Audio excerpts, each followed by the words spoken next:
Thank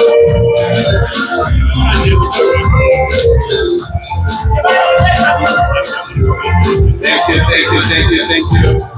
Asante.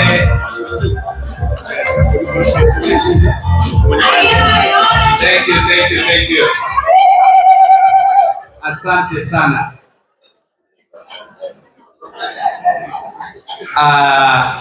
Minnesota hoye! Minnesota hoye! Minnesota Minnesota! Before I say something, I think it will be prudent that I invite our sister, Mheshimiwa Hulda, to say something before I can speak. A round of applause for Hulda. Wow, thank you. Thank you. She's been a wonderful lady in helping us organize this event. Thank you. Welcome. Thank you so much. Minnesota, Muko. Minnesota, oh yay. Oh, but this is America. We don't do that, so I will not do that. Welcome to the state of Minnesota. If you do not know me, my name is Wantam Hilsley, the representative representing this district where you are of the state of Minnesota. And this state made history by electing the first Kenyan-born, not Kenyan-American-born, Kenyan-born because Obama was first Kenyan-American, to the Minnesota State Legislature. So with that, because of time, and I definitely know that you're here to hear from His Excellency, Dr. Fred Matiang'i, I just have a quick remarks tonight. Your Excellency, Dr. Fred Matiang'i, honorable members of Parliament from Kenya, my brother here. I know there are some that wanted to come but couldn't make it. Esteemed aspirants. So those of you who are running in Kenya in 2027, raise your hand, wave. I see Jonah, I can't even name them. Okay, there we go. There's so many. And those who are running here, because I have to be bipartisan. Who's running here? Raise your hand. Yes, right here. Awesome, amazing. And to all Minnesotans, the organizing committee who put this thing together, Chair Makori and your team. And of course, my Gen Zs. Mukowapi Gen Zs, all this, look at them, all the security you see around here. These men have done amazing. Karibu sana to the great state of Minnesota. This is more than just a visit. It's a moment of possibilities. It crosses where visions meets reality, where heritage meets innovation, and where Kenyan spirit meets global opportunity. I welcome you not just as a state representative, but as a proud daughter of Philip and Tabitha Momanyi. Please stand up and wave, because if it wasn't for you, I would not be here today. Thank you. I also want to acknowledge my husband, Mr. Bart Hilsley, Mr. Ondieki, Protocol Officer #1. Raise your hand and wave. Thank you for your quiet strength. Thank you for your support. So to our Minnesota team, you have continued to deliver, and let's continue to deliver. To the national team, thank you so much for everything. Now, Your Excellency, your presence here signals something greater than politics. It signals potential, because when Kenya gets good governance, right governance, the partnerships that can be built between our two nations are limitless. Let me say that again. If we have good governance in Kenya, the partnerships between our two nations will be limitless. We are not just talking about friendship. We are talking about shared prosperity. We see opportunities in healthcare, where partnerships can mobilize care and expand access from Kisumu to Kitale to Nairobi. We see opportunities in agriculture, where innovation and scale can turn Kenya into food basket for East Africa and the world. We see technology, where our youth are already building platforms that are rivaling Silicon Valley here in the US. What they need is support and not suppression. Manufacturing, where our diaspora expertise can fuel factories, create jobs, and keep Kenyan good competitors. And lastly, education, where every girl and every boy would not only attend school, but thrive, dream, and build. Let me be clear. Thank you, somebody understands that point. Thank you. Let me be clear. The Kenyan diaspora is not just waiting for handouts. Dr. Matiangi, we are ready to invest. We are ready to invest, but investment thrives where integrity is non-negotiable, where systems, like my sister Lena said, work, where visionary leaders welcome transparency and innovation and action. That is why governance matters. Good governance. Let's talk about facts. The Kenyan diaspora sends how much? How many billions of dollars does the Kenyan diaspora send back home? For what? Not million, billion. Billion US dollars. More than any other sector. We are just not a feel-good constituency, right? We are not just here as a cash cow. We are an economic engine. And we are done being what? Overlooked. We in the diaspora are done being overlooked. We are no longer here we are no longer here being treated like visitors in a home we have helped build. Our money counts, our votes count, and our voices count. We are not coming home empty-handed. We are coming with strategies, capital, and demand for what? Dignity. But let me also say this. We can't outsource change. Let me say it again. We cannot outsource change. Whether you are in Nairobi, Minneapolis, Crystal, Minnesota, Shakopee, where are my Shakopee people at? Ahead. What? The responsibility is ours. So let me ask you this tonight. What will you do with your voice as a diaspora? We have a role to play. What will you do with your voice? What will you do with all the freedoms you have in this country? And what will you do for the next generation who is watching us? Let us recommit our vote to our vote. Let us recommit to invest, to build, and to serve. Because if we want a better Kenya, nobody else is going to give it to us. We have to help build it. We must create it. We have to envision it. If we want better leadership, we must become it. And if we want justice, we must demand it. And on both sides of the ocean, not just Kenya, but here in this country that we have called home. So as my mentor, Senator Paul Wellstone would say, I'll say it again, we all do better when we all do better when we all do better. So let's do better. Let us lead with purpose. Let us rise together. And Karibu, again, Your Excellency, you coming here signifies the importance of the diaspora and their role and their voice in who leads the next generation of Kenya. So with that, Minnesota, good job. I'm very proud. Asante sana. Thank you. Thank you, Sister Hulda. In a special way, I would want to appreciate the teams, the committee that did put together this event, and of course the event we'll be having tomorrow evening. The Gen Zs, Umutueria and your team, and everyone else that was involved in this. I'm indeed very proud to be associated with Minnesota. Your Excellency, Dr. Fred Matiang'i, this is like my second home. I know literally everyone that is here. And we are so happy to host you, and we are so happy that this has turned out very, very well. As you may know, our country is in a political crisis that we created ourselves.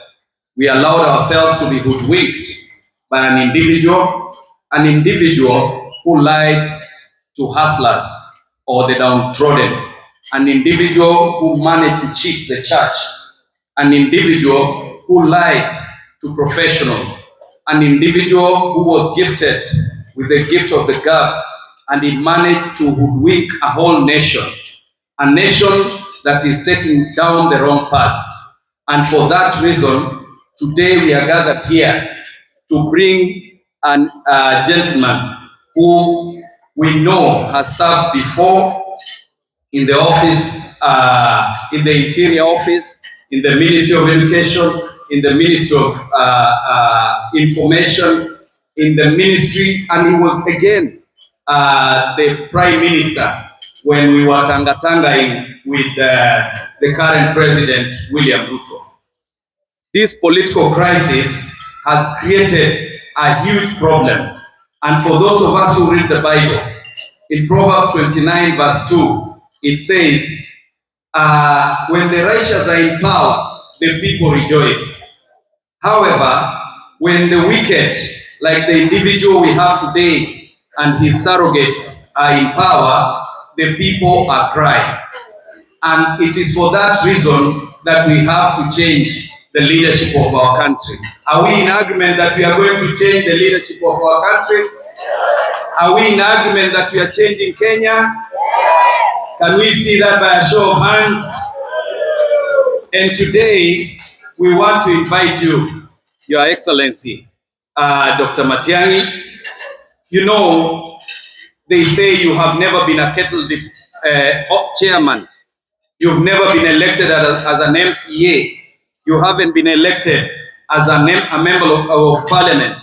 But we want to tell you today that underdog story is an exciting story.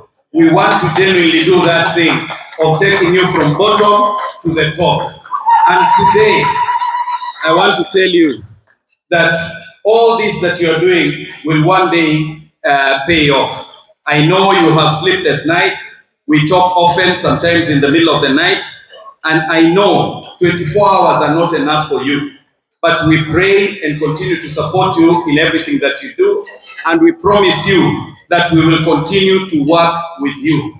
You need to know, Your Excellency, that no one will believe in you unless you believe in you.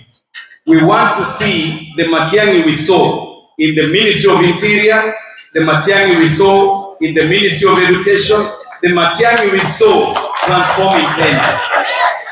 That is the Matiang'i we want to see. While we appreciate that you built into the corporate world, the World Bank, but the Kenyan politics is murky, and we want to see the tough Matiang'i speak up and face William Ruto mundu ku mundu. In a special way, I appreciate the diasporans. You have a special role to play. A special role to play in the sense that you have dependents at home. You have your relatives at home. You can talk to them. But there is a bigger role. And today, I know Dr. Fred Matiang'i cannot come to talk about it. In a special way, I want to ask all diasporans, those in the US, those in Canada, those in UAE, in England and Europe, we want to request you, please, we are dealing with a monster in Kenya, a gentleman who has decided to steal from our coffers to run his campaigns. We will not be able to compete if you don't support us. We are genuinely requesting that you support Dr. Fred Matiang'i kwa hali na mali. Tunaelewana? We are seeking your support in every way. We are seeking your support. Talk to your relatives. Lakini pia mkipata $20, $50, $100, let us get into WhatsApp groups and let us support Dr. Fred Matiang'i. To finish, today we would have had a number of members of parliament here with us, but they didn't manage to get their visas because, like for Honorable Richard Onyonka, I know the system, William Ruto and his system were uncomfortable that if he got his visa, he would have leaked this room. So they delayed his letter, so his visa will be coming out sometime next week. I'm, however, inviting you tomorrow evening. We'll be having the town hall meeting. Let us come in numbers.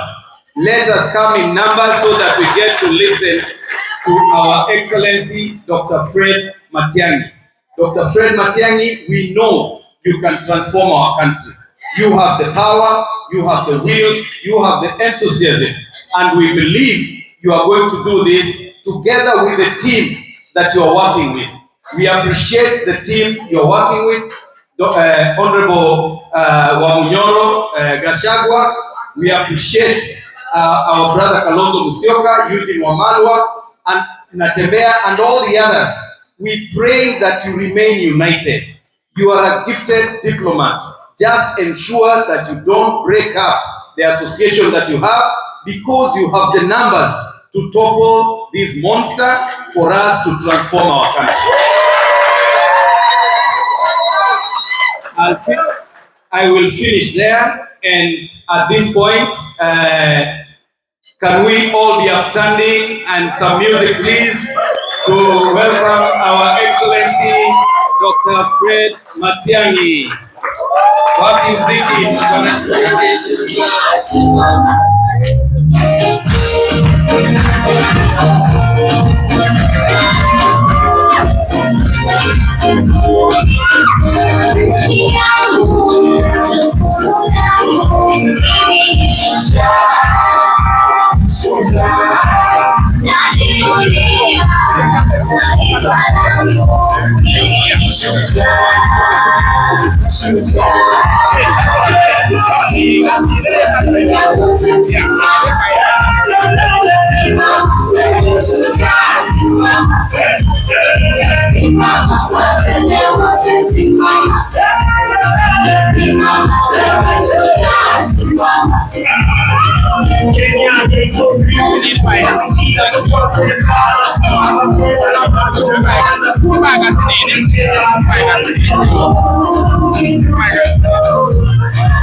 And before I sit, I would like to a special recognition for our brother Walter Nyambane, who is with us here, and of course the teams that have come from across the US and Africa to come and support us. Our brother Magembe from New Jersey, you are next, will be coming to New Jersey and the various other states. Asanteni sana, welcome Your Excellency.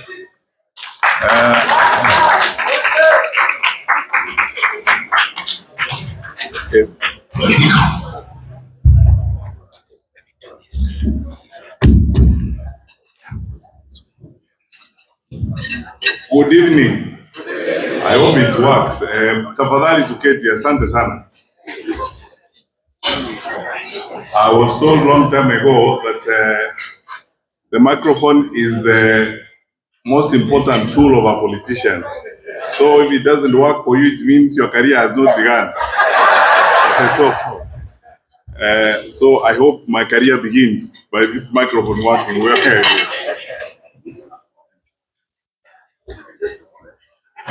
Okay, fair enough, somehow. First of all, I want to... Okay, very good. Habari zenu. Good evening. How are you today?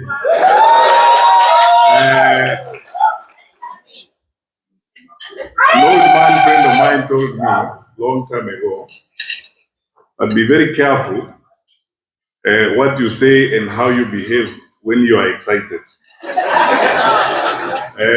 As many of you know, this is something I've been criticized about a lot. I don't smile a lot because the world is about serious business and I'm a very serious person. But today I'm very excited, so I am going to use the words and advice I got that time. To be careful what I say and how I behave when I'm excited. First of all, let me begin here. I want to very sincerely thank the Lord for the opportunity He has given us for this day. Quite frankly, many of you in this room know we've had a lot of back and forth on whether or not we are going to meet here. When we finally agreed to meet, I was told we have a big meeting tomorrow. So, as you know, since I am not given to making many speeches, I'm more on the side of doing than on the side of talking. Then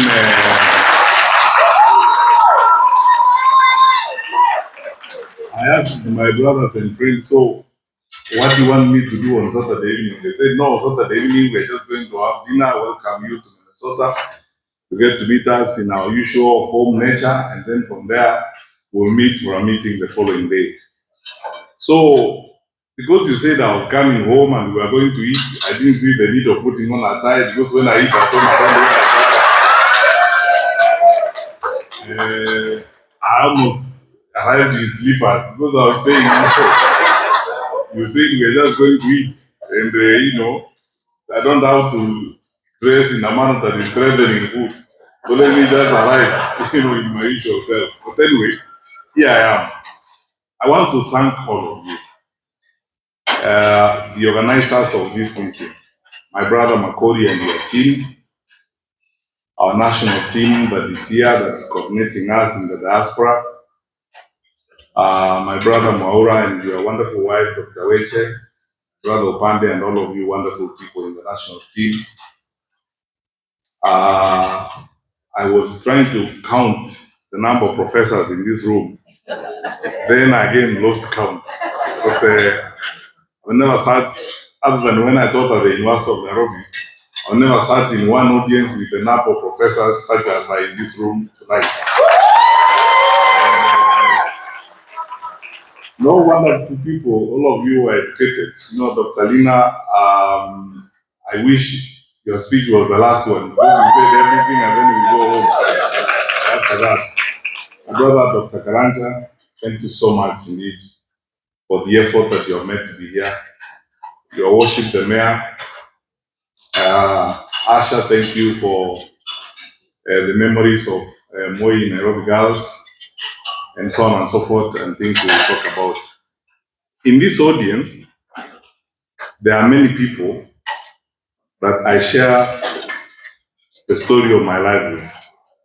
My Sabbath school teacher was here, so don't ask me about religion anytime, because you know that I actually started going to church when I was in Crowd Roll, because you have seen my Sabbath school teacher here. My private school classmates, Professor Otiso and the rest are here. So I'm one of those people who don't need a court order to prove that I went to school, because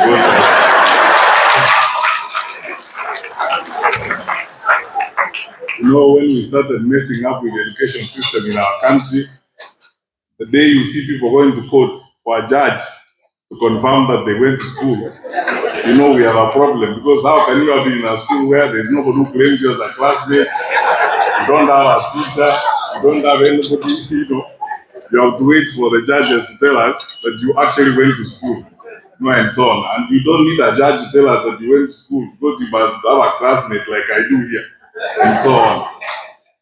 So, wonderful people. Many of you, some of you I grew up with in the village. We have been together since the days we were learning how to wear shoes properly, and how to wear our shorts properly, and so on. I've known some of you, we have known each other for a very long time.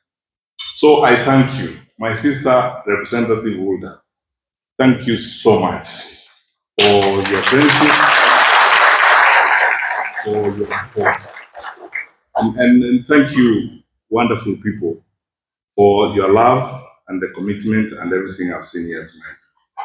I saw Professor Onyango Mari. Yeah, there he is. Thank you so much for your advice, and all of you wonderful people. Pastor, thank you so much. I needed to say something earlier, but then I discovered you were in the room, so I need to be also careful about the things I say here. Because I was going to say that I've met a lot of people here, including my boyfriends in Hollywood and girlfriends. Then I feared the girlfriend bit. But Pastor, it means girls who are my friends, not the other way around. No English has a problem. Because he was speaking Swahili, would say wapenzi wale wasichana ambao tulikuwa marafiki, lakini now English doesn't have that. So Pastor, you don't have a problem, and by the way, because I'm going back home after this trip. I don't want to go back to the doghouse because there is someone who might lock me in the doghouse if I don't clarify that bit about girlfriends. But anyway, Pastor, you will not need the charge board. There are girls who are my friends. That's why I call girlfriends and so on. So thank you so much, wonderful people. So because we are meeting tonight, just to have a meal and get to say hi to each other, I will not be long and I will not speak much because I know we have tomorrow. But allow me to start here. And Steve, this will be partly answering your questions. I have been debating a lot recently, and then you people will need to understand this. I know you will, but if I speak to you very politely and slowly about this, I know you will begin to understand this. Many of you, especially those that have said grew up with me in my village, know that we grew up from humble beginnings.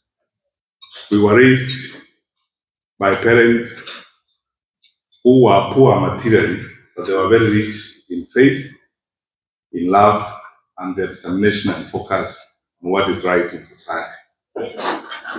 And for the entire time that I have served in the public service for 10 years as a minister, for which I thank the Lord. I didn't have anything special.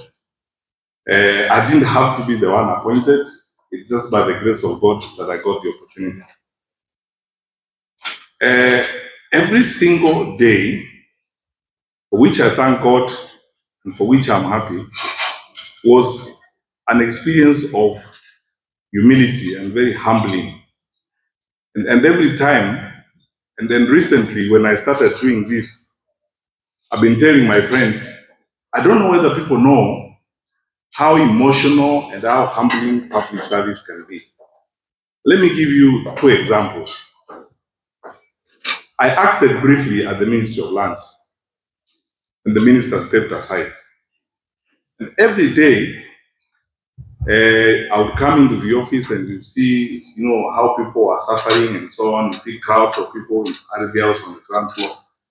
So I decided that I would tell my peers and the other people to create a small office for me so that on Wednesday, on the ground floor, instead of asking Wananchi and other people to come up, create a small office for me on the ground floor where I could meet those people who had urgent problems that they thought the minister would solve. I didn't use the office for long for this simple reason. I discovered that it was going to become a health issue to me because it was going to be, you can emotionally, sometimes you hear things, you go home, you can't even sleep. Because you see, when a widow walks to you and tells you that she has lost her land to people because of fraud involving even public officials, and this poor widow cries before you, and she even tells you that, by the way, even the remains of my husband are on that piece of land, and now they have taken it away and so on. So you're solving those kinds of problems. And every time I came across that, I would get into that situation all the time. Even if you have a heart of stone, those things break you. One time we used to have a problem at one of our land registries in the Rift Valley. So I decided, as I used to, because I believe that work must be done. Like I used to tell people, education is not delivered at Jogo House. Jogo House, we only have files and papers. Education happens in the schools where our children and our teachers are. So a good part of my week will be spent in schools. And I would wake up without preamble or introduction and turn up at a school.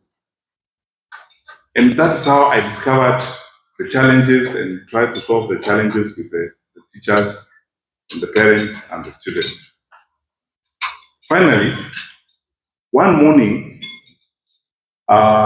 two journalists from the local vernacular station, AGSI FM, after a public meeting, accosted me, ran to me, said, they are trying to get my attention, said, They shouted in my mother tongue, because they knew then I would have to listen. They said, you know, you have to help this woman. Ask them, what woman? They said, you know, this widow. Said, what is it? They gave me some paperwork and so on. One of those journalists is in this room, James Gishana. And you know, for you guys, and then this story I'm going to tell you will tell you the trip or the journey that we are beginning. It will tell you the character of what we are trying to do. Finally, this was a story of a woman who had lived 6 years with the husband's body in the mortuary and her grandson's body in the mortuary for 2 years, somewhere in Jamaica. Problem had gone unresolved. Matter had gone to court so many times. And I was shocked, first of all, when I heard about it. So I promised them, as usual, I will get into it. When I got into it, I called everybody responsible, including the Minister for Lands at that time. We had conversations, we called in public officials. We discovered, to our horror, what it was. That actually, there was no reason why this woman's husband's body was in the morgue for 6 years. It was an attempt by some public officials and some well-skilled people to defraud her, to steal part of our land. For 6 years, and you know the cultures we have in Africa, she couldn't even go to a funeral in the next village because she's a widow whose husband has not been buried. And 4 years after the husband had died, and the body, the husband was still in the morgue, her grandson died, who also could not be buried. So for 6 years, she had lived that kind of life. Husband's body in the morgue, grandson's body in the morgue. She could not bury them. And when we finally summoned all the public officers to the room, and I called everybody to my boardroom at the Ministry of Interior. Then I asked some 2 lawyer friends to get into the matter, read the file, went to court.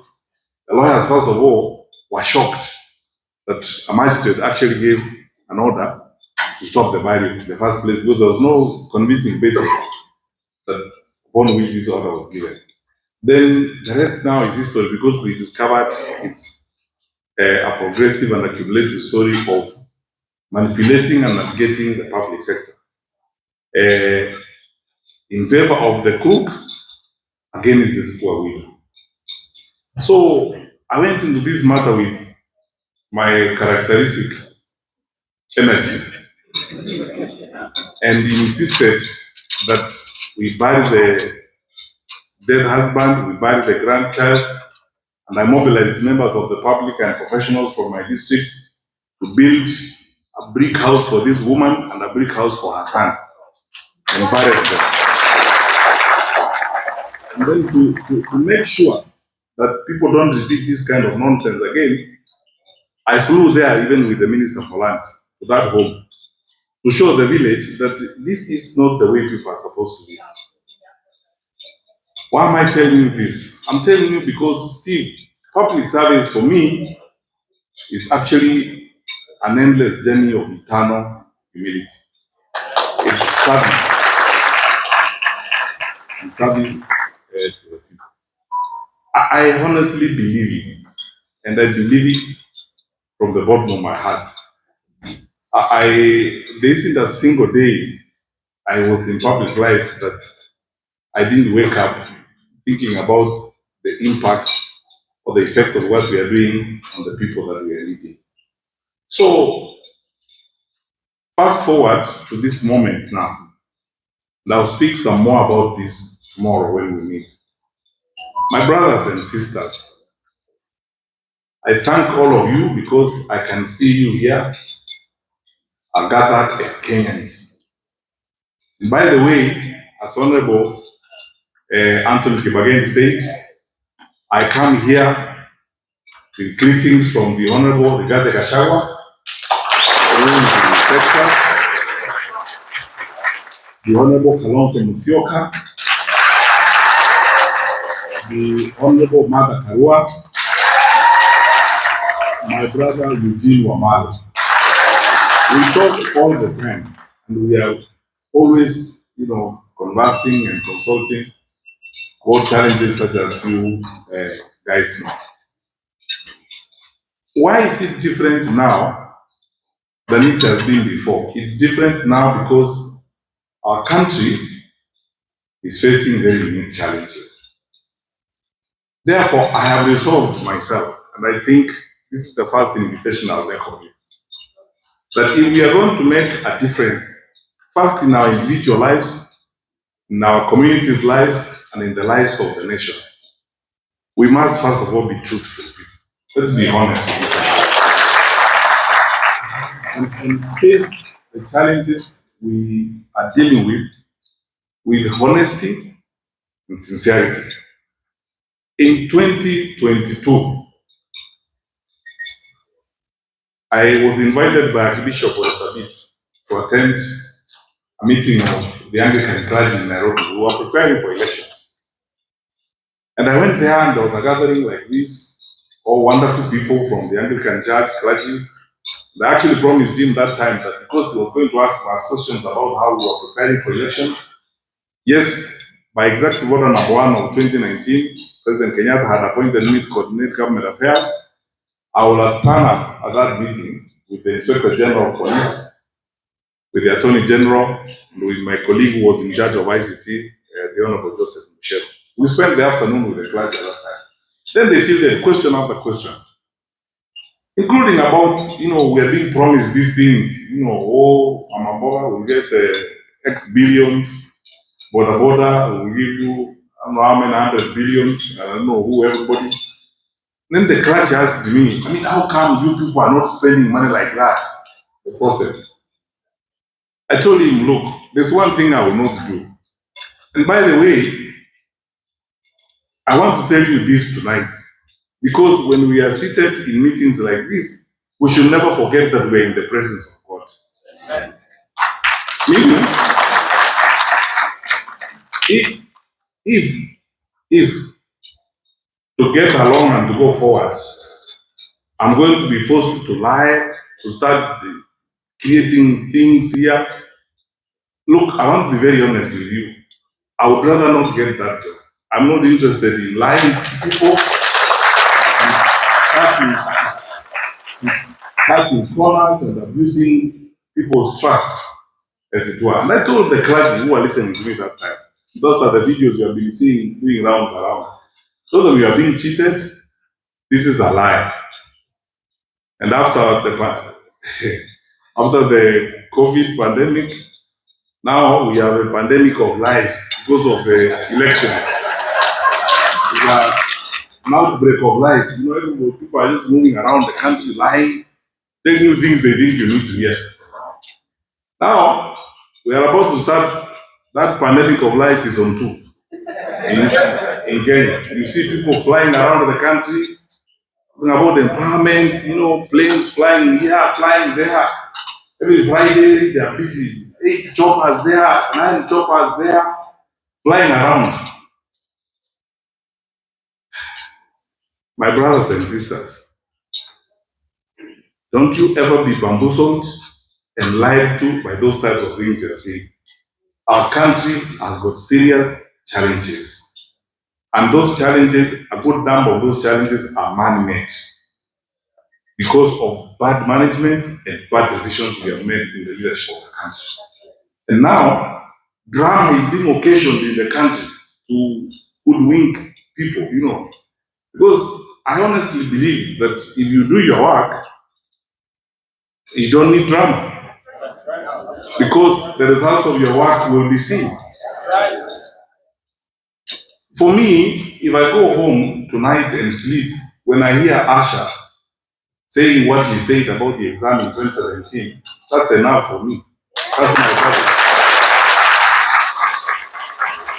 target. When I sat in the exam, that the program was managed responsibly, the right thing was done. I don't have to occasion drama, around here, jump up and down, go look for witch doctors and I don't know who to come and say things. The kind of things that we are seeing. Now, I would like you to listen to me, my brothers and sisters. 62 years after independence, we must now have a candid conversation with ourselves about the future of our country. And don't take this drama. Let us make the right decisions for the sake of our country. Because God will hold us responsible. Our children and our children's children will hold us responsible. What did we do at a time when we saw clearly things were going wrong? What did we do? Did we also disappear in that drama? Got excited about that kind of drama, being told things.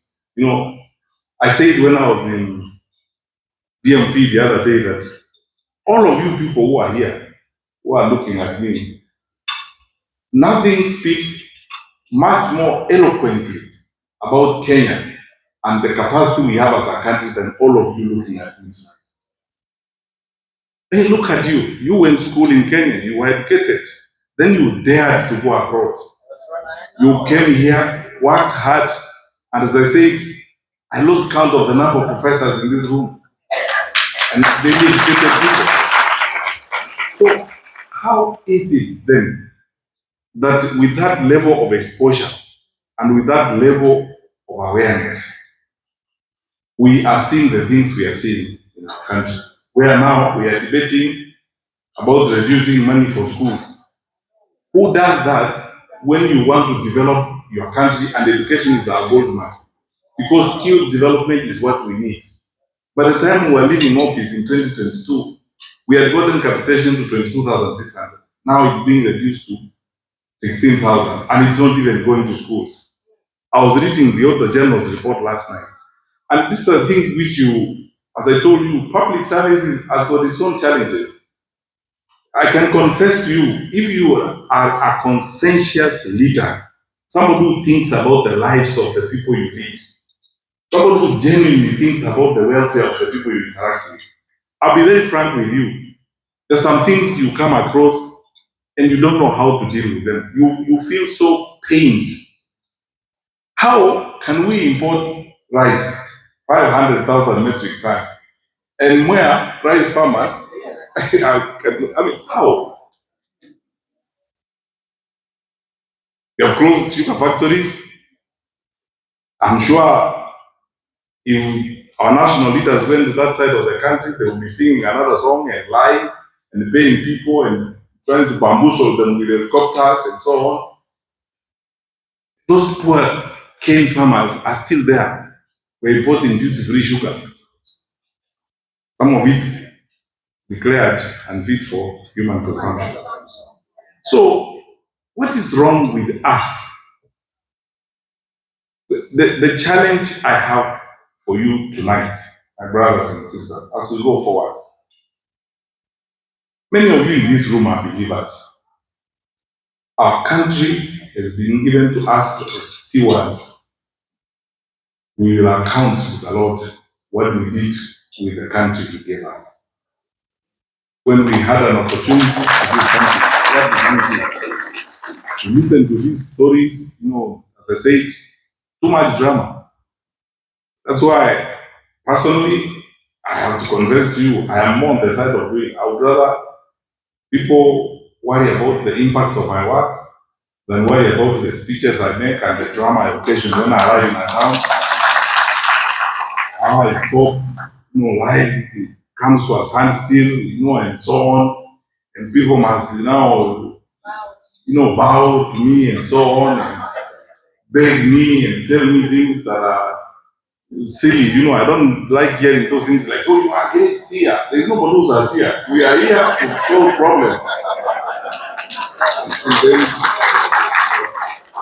And that's why I say it.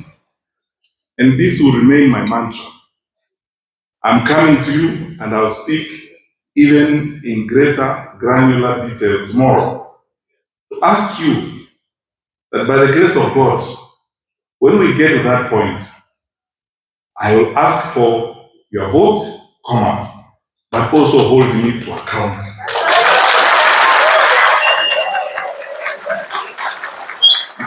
When you are giving me your vote, mostly let me vote to India, Mimi hakuna msiniletee wimbo. Kucha mniulize maswali. I want to work. Mimi ni kazi ninauliza. Na nyinyi mniulize maswali. So that then we go forward. So, my dear friends, I won't tire you because we have our date tomorrow and our time is quite spent. As you leave this room and go home, that's with me tomorrow, and as you meet fellow Kenyans, those you talk to here and those you speak to at home, think about this. The people who have developed their countries, all these things we admire, my dear sister Lina, the systems work here, I agree with you. These people are not from Mars, they're human beings that just agreed to get stuff done, get your work done. That's all. They're not from Mars. Just that they know 2 and 2 is 4. That's all. They will not import rice when their rice farmers have got rice in their stores. They know our low level of political accountability is worrying. And look, as one politician in this country said, don't agonize, organize. So let's not agonize. Let's not spend all our time describing our problems. Let's spend a lot of it looking for solutions and organizing ourselves on how we are going to move forward. I never end any remarks these days without saying this. Like you, I have incredible faith in my country. There's nothing wrong with Kenya. Our country is great and God has blessed us with a wonderful country. As I have proved before in public service, even here from this podium, I can give you names of over 50 public servants I worked with before. Because when I arrived in any department, I asked people. First of all, I asked my boss, the president. Because you are the one who has asked for votes from Kenyans. So the covenant is between you and Kenyans. I am your program officer. What do you want me to do when I get there? He tells me, like in the case of the Minister of Education, this thing about the examination cheating is going to destroy us as a country. We have a problem with learning content. Figure out how we can resolve the problem. And so on.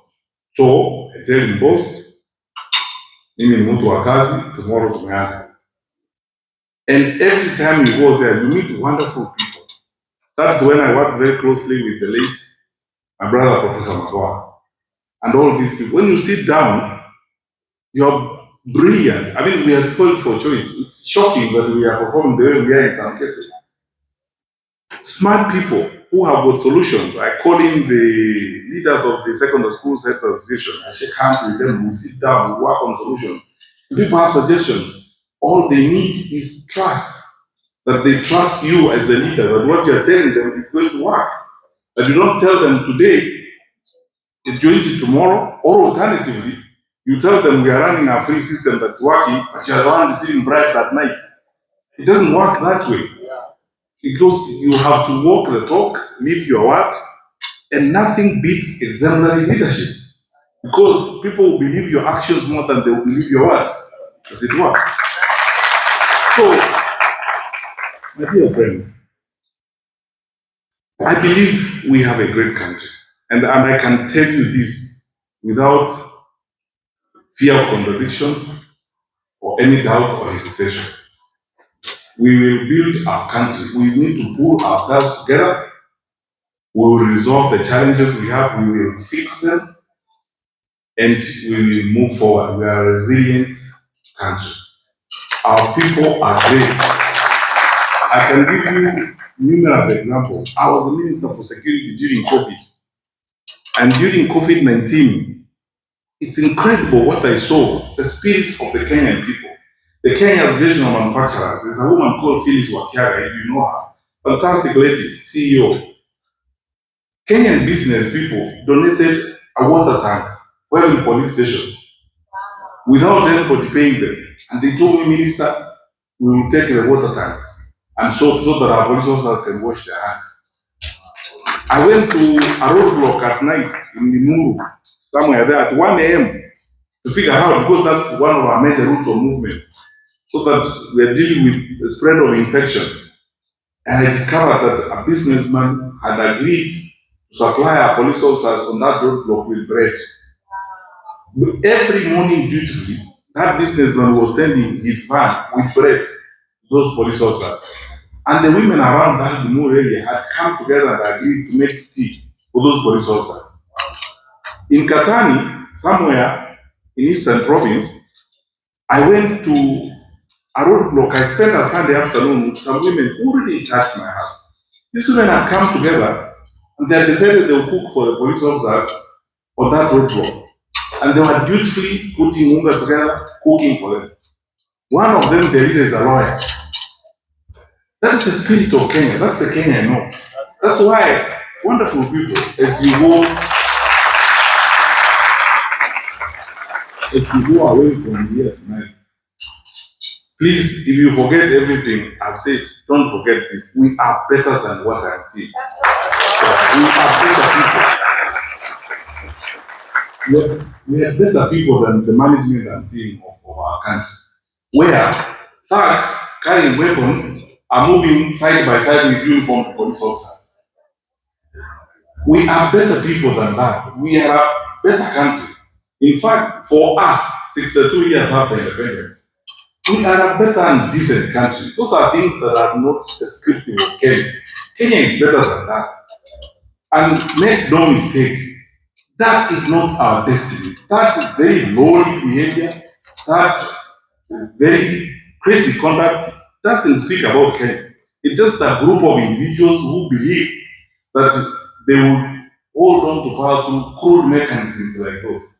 But we are majority and we are better people. We will say no, and we refuse those things. And move forward and build a strong country. We are better off together. So let's pull together and work as Kenyans. We enjoy being together one with another. I mean, I love all these guys who are seated here for the several hours I've spent here with Dr. Karante, for example. I've learned a lot. We've even skimmed a number of things. I have learned a lot from Maura since we started working together, and to help Dr. Weche, about how we need to now reorganize ourselves, our ideas and messaging and working together. There are so many people in this country. I was the other day talking with Professor Ogola and so on, who got brilliant ideas on what we can do about our country. A while ago, last week, I was having a breakfast with some friends of mine, Akina Ahmed and so on. Serious guys and scheming how we can campaign for one of us Kenya to get a senior job somewhere in some international organization here. You see, that is who we are. That is who we are as a people. You know, we look out for each other. We are together, and we should never, ever, ever accept to be divided, because bad leaders thrive when people are divided. So that they tell you, this is in Wakikuyu, sijui hawa ni akina nani. That primitive life of saying, sasa hawa ndio kabila hii nataka kusumbua serikali. Hakuna mtu anataka kusumbua serikali. Shida yenu and your weaknesses and your incompetence ndio inasumbua serikali. And that one has no pride. Yeah. Because incompetence is incompetent. Incompetence has no drive. You can't say, what's the drive or background of incompetence? It's incompetent. What's the drive or background of criminal conduct? That is it. It has no drive or background. You can't say, sasa unajua ni hawa Somali wanataka. There is no people do things that way. 62 years after independence. We are one country and we are going to be one country. And my brothers and sisters, let me tell you this. We must say no to those types of things and move forward by faith, armed with the commitment that we must have to our beloved country. And know this always, that as long as we are standing on the truth, and as long as we are moving in the direction of putting our people together and minding the welfare of our country, we'll be traveling the direction of God. And that way, we will succeed. So, We will meet tomorrow. When we meet, we'll discuss some more. Keep encouraging you, my brothers and sisters, those of you are in Diaspora. If this was a sermon tonight, I would entitle it Beyond Remittance. Let's stop talking about remittance. You remit, you are bringing money. We can't love your money and hate your ideas. So I am one of those advocates, and I discussed this with my colleagues, Rigathi Gachagua and Honorable Kalonzo Musyoka and Martha Karua and the others. If the petition, because last time when we were in DMV, we agreed with Akinamaura and the others that our petition is going to come from the diaspora to the IEBC to increase the polling stations here in the US from 3 to 2. Yes, so that you vote. You cannot remit money and then you don't have a vote. Yeah. Yeah. So mpige kura. And then you know the acid test is also coming. Personally, I have said openly. Now I don't think it's something I need to hide. But the party I'm going to run on, when we settle down with my colleagues and agree, I'm going to make it a condition that of the names we will present for on the nomination list, there must be people from the diaspora.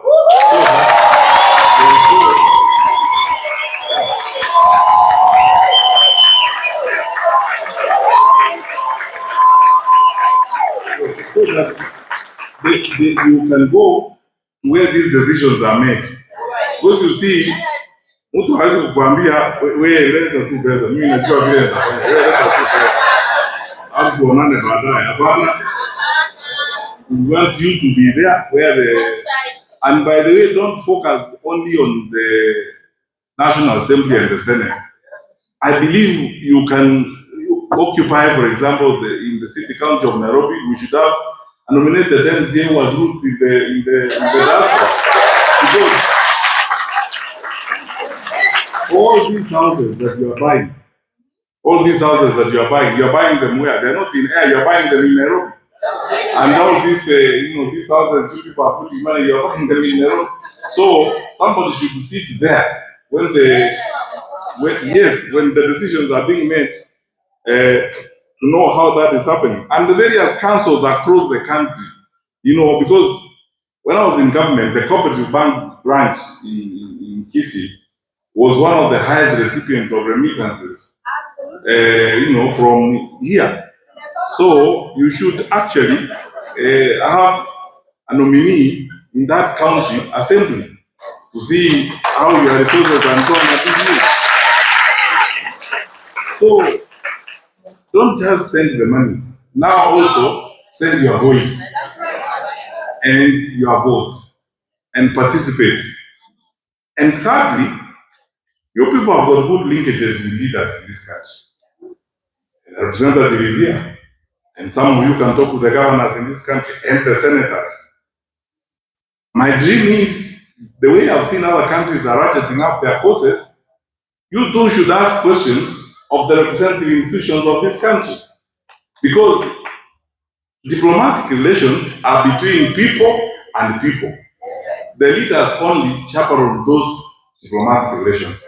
So, if the US government has a security compact with the Kenya government, it is pure and legitimate for you in the diaspora to ask the Senate Foreign Relations Committee here whether the resources and the support that is coming through that relationship is being used to kill Kenyan citizens. So that these issues are addressed and they are understood. So that we don't always be, unajua kuwa wangwana bila kuuliza swali haiwezi kutusaidia sisi ama namna gani? Wakati huu uungwana ni kuuliza swali.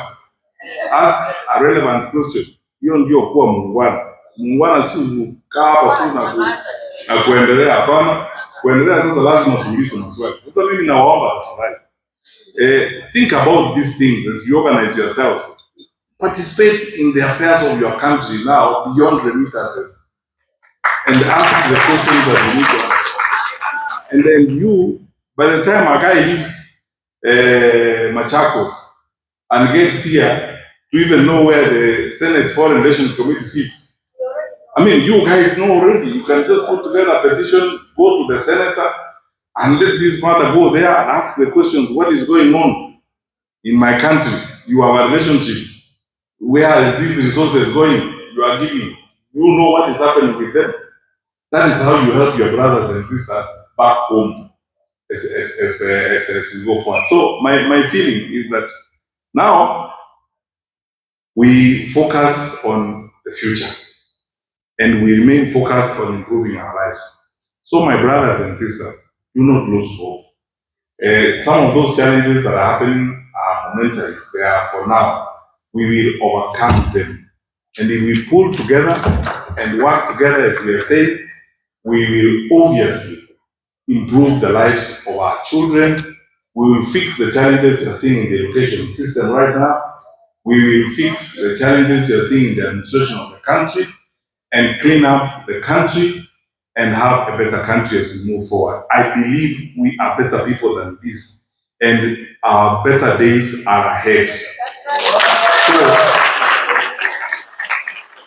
I ask for your prayers, for your support. We'll have some more conversations tomorrow. And as you go forward, please pass messages to the others who are not here, that we are one people. We are not a gathering of tribes in Kenya. We are a nation and we are building a country. We should therefore see each other or see ourselves in each other. The challenges that people face in Kericho are the same challenges people face in Nyamira, in Nyeri, in Nakuru, in everywhere in the country. So we cannot be foolish enough to listen to these stories of dividing us as people. Let's keep together and let us focus on the goal of fixing the challenges of our country so that we can be a better, prosperous, modern nation that God has destined us to be, as it were. So, I wish you all the best. Thank you so much, everyone, all of you, national coordinators, the leaders from Minnesota, all you wonderful people who have made the sacrifices to be here. I appreciate your contribution beyond my words can express. I sincerely thank you. I know that you did have to do this. You are doing this because you want to join the team of making our country better.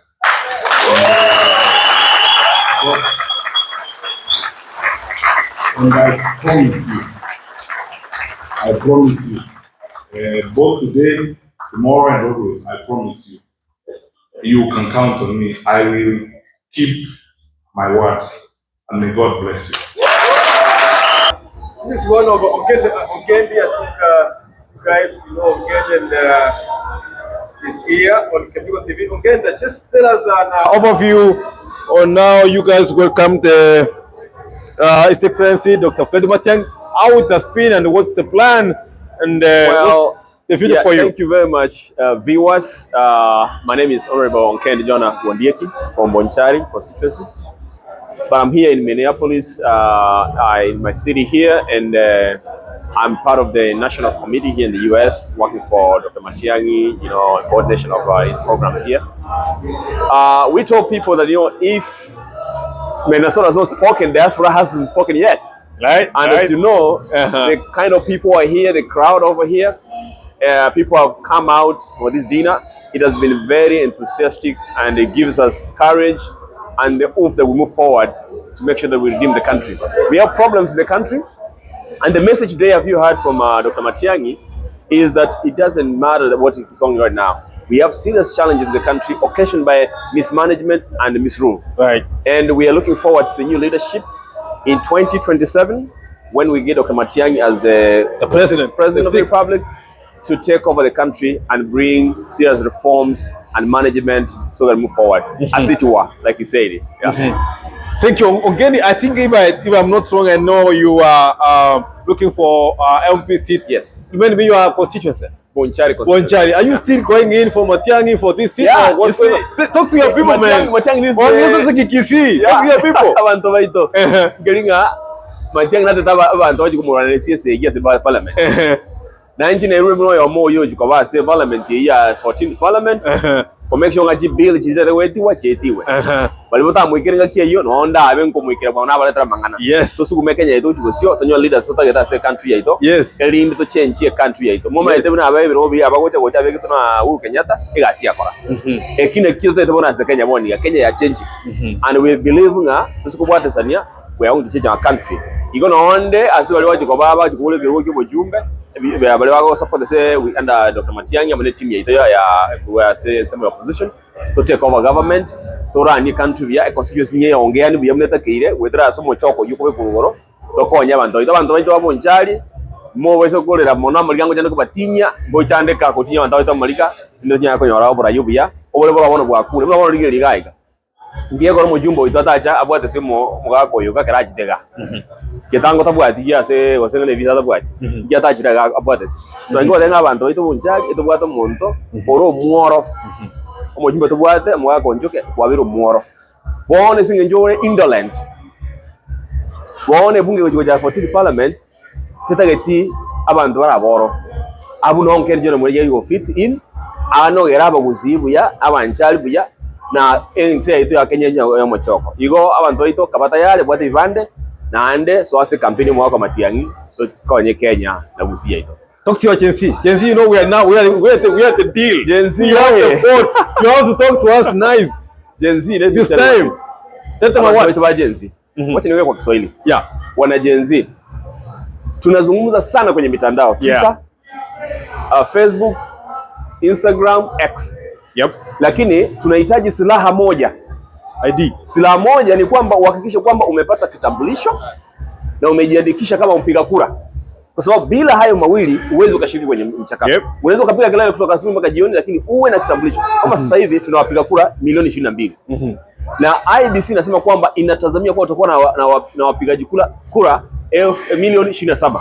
Hao milioni 5 ni Gen Z. Yep. Kwa mkiingia pale milioni 5 kumbuka hizo ni kura nyingi sana zinaweza kuweka rais na kubadilisha mambo. Kwa hivyo muhakikishe umejiandikisha na mna uwezo. Na kumbuka kwamba hakuna mtu ataiba kura mkiwa na simu, ukiwa kwenye vituo, kila kitu kiko vizuri. Kwa hivyo nawataka sana wajenzi wenzangu, mimi ni millennial. Miaka kidogo tu nimebazidi. So I'm your brother. I'm appealing to you. Make sure you have the national ID card and make sure you register as voters so that you can vote and forge forward to renew your country. You have a stake in this because you have a longer life to live and you have to make sure that you are part of that in the next election. Thank you very much. Thank you, Nkend, and we appreciate for you staying up this Kevigo. Thank you so much for giving us. We appreciate. Thank you so much. And watu wa nyumbani. And let me just say one thing. Remittances and the speech of Dr. Matiang'i has been beyond remittances. We remit 4.9 billion US dollars, which makes about 650 billion Kenya shillings, equivalent to the budget we have for education. You can imagine that is a lot of money. So if the diaspora is doing that, and our budget the way it is in Kenya, the corruption and all that, so we are capable of making this change. So let's look people of the diaspora in a positive way. They're bringing change. We don't have coffee or tea we export, which brings more income or more revenue to the country, but more than remittances from abroad. And 40% of this goes where? Kisa and Nyamira. So we have something to say. So ladies and gentlemen, wake up. Let's change our country, and change begins with you and me. Thank you very much. Thank you. Thank you again, and we appreciate you for being here. Thank you. And all right, just go ahead and tell us your name, where you come from, why are you here, and what are you looking for to the people of Nyamira? Yeah, as you know, my name is Dr. Gideon Moseti Nyakundi. Abantu bane ba Nyamira mo manyete very well. Na abere nko baikange na nde moroche na kianse ngendre tegege twale tamati yang Minnesota twaja komosira buna technocrats ya bero mo yegomia abantu ba Nyamira komora 2027 tigatochole Dr. Frederick Okengo Matiang'i na Dr. Gideon Moseti Nyakundi ne governor ya Nyamira. Amen. As the technocrats we can do it. Gen Z Baminto, what I tell you is this: number 1, don't deport. 2, get your ID card. 3, get your voters card. Please, those are the weapons we have to change our county and to change our country. Na wale wenye mnaenda kusimama Gen Z, we also encourage you. The diaspora is there to support you. Kenyans of goodwill are there to support you through voting. That's the only way we can change our country. Abantu bane ba Nyamira morochi na Nyamira ya sarekire togotindeka every One tweet Friday. tayo, right? One ya metayo. Yani kene One pale tayo. No healthcare. Like healthcare nchiyo abangena bakwiboreranse ke already like this. Inchebune governor, I'm a technocrat and I've done it here in the diaspora and I'm coming to do it in Nyamira with your support. I will be able to change that country. A country Lastly, I will create jobs for the Gen Zs. I have the will, I have the know-how, and I will do it. Together to jenga Nyamira, to jenga Kenya na Matiangi. Thank you so much. Thank you so much. Thank you.